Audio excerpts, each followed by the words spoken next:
If a hawk from your secondary school give you $100 right, and ask you to spend it on a staycation, you confirm think cannot be and you will reject the $100 right. But if the government give you $100, you confirm will take and spend right because you know it's confirm real one since they need our vote. I mean the Singapore government is the most trustworthy government in the entire universe, JB and some say Batam, right? If you have two friends, one hasn't used the voucher, even when the deadline has been extended 97 times, so I see your face, I know you confirm don't have a friend.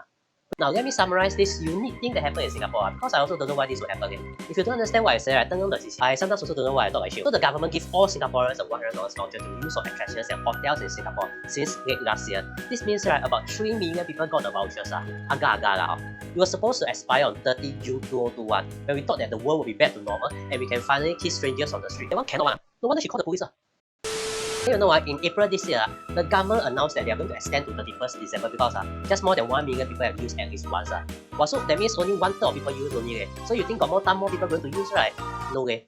In November, the government extend again. This time saying that people must go by 31st December, but can use it until end of March 2022. They say in 1st November, 1.3 million Singaporeans have used at least once. And 1 month later, on 1st December, about 1.4 million Singaporeans have used at least once. So I do quick maths. This means if 10k people use a free money every month, that means we need to extend to the year 2319 for every Singaporean to finish using it. Weird, right? That means half of Singaporeans don't want free money, say. But please, if you don't like free money, right, you can donate one. We got a link in our description, only in our YouTube version, so that you can click there to see how to donate and also subscribe. Very easy one, just a few clicks only. The red button is the subscribe button. But how this kind of donation, you cannot post image of an old lady and complain about that society needs to be kinder. That's why so little people donate. Maybe, I don't know, maybe that's why people don't donate. Because why would you want to donate when you cannot tell the world about it, right? By the way, here's an image of an old lady for you to use. If you want to, right, you can subscribe to our YouTube channel. We need more haters to dislike our videos. The red button.